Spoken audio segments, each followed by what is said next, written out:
et peut-être du nombre de disparus, entre guillemets. Parce qu'il y a des tirailleurs qui ont disparu dans les statistiques officielles, et il faut nécessairement les retrouver. Et c'est pourquoi, d'ailleurs, le travail qu'on a fait dans les départements est un travail intéressant. Parce que là, il ne s'agit plus de retrouver des chiffres, il s'agit de retrouver des individus, des personnes, des vies. Et on a pu identifier des noms, on a pu identifier des trajectoires, et c'est sur cette base, certainement, avec le travail qu'on aura à faire, qu'on va reconstituer tout le puzzle. Ceci est vraiment à notre portée, et je fais confiance en ce comité pour pouvoir faire ce travail et le mener jusqu'au bout. Merci. Merci beaucoup. Et là, vous avez une idée du genre de débat qui a cours dans ce comité entre, en fait, ce que mon collègue effectivement essaie de faire et ceux qui ont des doutes à propos des chiffres. Mais comme je disais, c'est un débat qui est un débat ouvert et qui va continuer. Donc vous, et ensuite allez-y. Bonjour. Moi, je suis une archive dissimulée. Je m'appelle Yves Habibou et je suis le fils d'Antoine Habibou, qui est un rescapé du massacre. Ça fait 60 ans que je le sais. Et si on avait voulu le savoir, on aurait pu le savoir depuis beaucoup plus longtemps. Je suis une archive dissimulée. Ce sont les journalistes et les historiens qui m'ont retrouvé, et j'ai raconté ce que mon père m'a raconté quand j'avais entre 5 ans et 10 ans. C'était bien un massacre, il n'y a aucun doute. Depuis 20 ans ou 30 ans, on aurait pu interroger les enfants des survivants. Ça n'a pas été fait. J'ai écouté avec beaucoup d'attention la liste des questions que vous vous posez. Elle est assez complète, mais je me permettrai d'en rajouter quelques-unes. Quels étaient les lieux de détention? Mon père m'a dit qu'il avait été emprisonné à Gorée. Il existe des courriers, il existe des documents d'époque qui disent « Libérer les prisonniers de Thiès et de Gorée ». J'aimerais bien qu'on travaille là-dessus. Quelles étaient les armées étrangères présentes à Dakar à l'époque? Il y a la petite histoire et il y a la grande histoire. Il y avait des armées étrangères. Mes cousins du Ghana m'ont indiqué que mon oncle a croisé mon père quand il était prisonnier. Mon oncle était un marine de l'armée anglaise. On peut continuer, je ne suis pas historien, mais avec mes faibles moyens, on peut trouver des choses quand on le veut. Je rajouterai à la question, qu'a fait le Sénégal depuis toutes ces années? Il n'y a pas que la France qui a couvert les choses d'une chape de plomb. Et je suis très heureux aujourd'hui que le gouvernement ouvre cette porte, car sans le Sénégal, on ne pourra pas avancer. J'ai d'autres questions. Qui étaient les juges militaires qui ont jugé mon père et qui l'ont condamné à 10 ans de prison? Quand je regarde le nom de ces juges, je ne sais pas si vous l'avez fait, il ressemble étrangement au commandant des forces qui ont entouré le camp.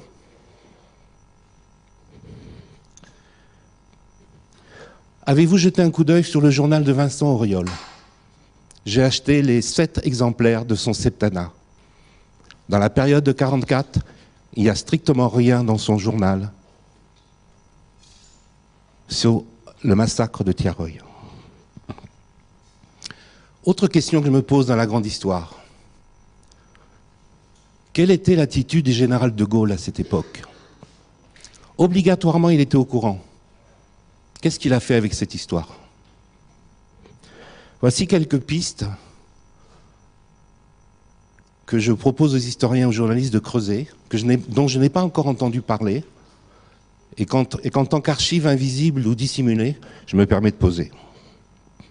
Et enfin, la dernière question que j'ai envie de poser, c'est comment a pu se construire le mensonge de la rébellion armée? Est-ce qu'on imagine que c'est rapatrié, qu'on a déshabillé en arrivant à Dakar? Mon père me l'a raconté. Il était fier de son uniforme de marine. On lui a enlevé son uniforme, on lui a remis un uniforme des tirailleurs sénégalais. Est-ce que vous pensez vraiment qu'on lui a aussi remis des armes? Comment s'est construit ce mensonge? Comment est-ce qu'on a pu y croire? Et sans les historiens, sans Mme Mabon qui a attiré mon attention là-dessus il y a une quinzaine d'années, moi-même j'aurais cru à cette farce. Voici quelques pistes que je vous propose de creuser. Je vous remercie.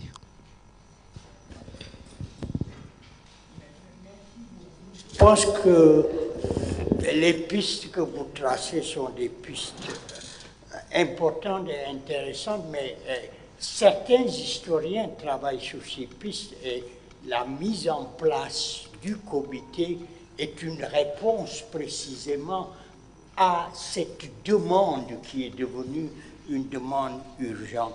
Sur les armées étrangères qui sont présentes, le travail commence à être fait. Et l'idée, c'est précisément aujourd'hui de lancer le mouvement. Parce que comme vous le dites, c'est vrai, les régimes sénégalais ont été complices. Je vous donne un exemple. Dès 1944, Lamine Gueye s'échine à avoir une commission parlementaire.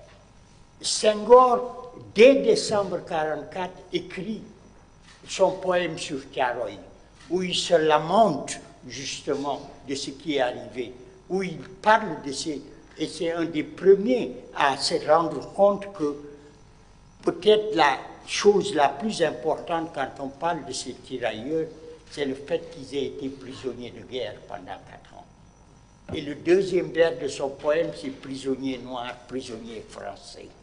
Et donc, pourquoi Senghor et Lamine Gueye, qui dès 1944 jusqu'en 1946 parlent du massacre de Thiaroye, quand le Sénégal devient indépendant, ils n'en parlent plus. Il faut faire ce travail pour comprendre ce qui s'est passé. Mais ça, c'est une nouveauté, ça disparaît.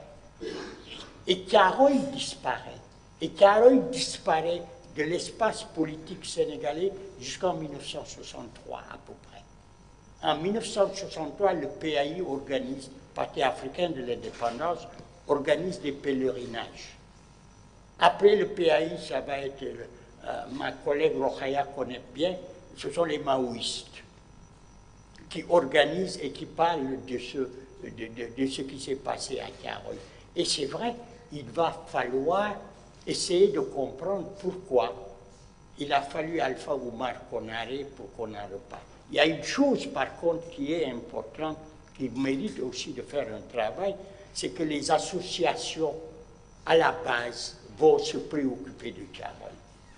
Et à Thiaroye et hors de Thiaroye. Et dans les... Donc il y a, vous avez raison, un travail qui est à faire. Mais ça aussi, je pense qu'on en est à cette phase. Vous avez parlé de Vincent Auriol et de ses mémoires. C'est vrai. Pour moi, aujourd'hui, l'une des choses les plus importantes, c'est de lier le massacre à la libération et à la manière dont les Français célèbrent la libération, mais essayer d'oublier, en fait, cet élément qui fait partie aussi de la libération. Et c'est vrai. Et c'est tout cela, aujourd'hui, je pense, ce sont les questions sur lesquelles le nouveau régime sénégalais s'engage effectivement et s'engage à travailler avec les pays qui ont en fait fourni des tirailleurs, disons, à la France. Mais ça, comme je disais, il y a eu une période où, pas seulement les Sénégalais, l'État français a demandé et a imposé aux États africains de ne pas faire référence à Thiaroye. C'est pour ça que le film de Sembène, pendant 10 ans, est interdit en France. Et il est très peu présent au Sénégal. Heureusement qu'aujourd'hui, le film va être montré au cinéma Ousmane Sembène à 17h, je crois, et aussi, en fait, il va être montré après le journal à la télévision, parce que justement, on essaie à la fois de satisfaire un public dakarois et on essaie de satisfaire, disons, la population sénégalaise, et il est possible dans les pays environnants de pouvoir regarder le film. Donc, le travail dont vous parlez est en train d'être fait, mais maintenant. Donc, oui, juste pour... Je salue M. Yves Abibou. Je ne sais pas s'il se rappelle, mais nous avons eu l'occasion de nous rencontrer dans mon bureau. Oui, c'est ça. Donc, c'est pour vous dire que, bon, on est conscient des armées étrangères qui étaient sur place. Et nous avons même dit qu'il faut envoyer une mission, peut-être, pour aller voir dans les archives des Américains, parce qu'ils étaient sur place. Et nous avons même des témoignages qui semblent accuser un peu les Américains d'avoir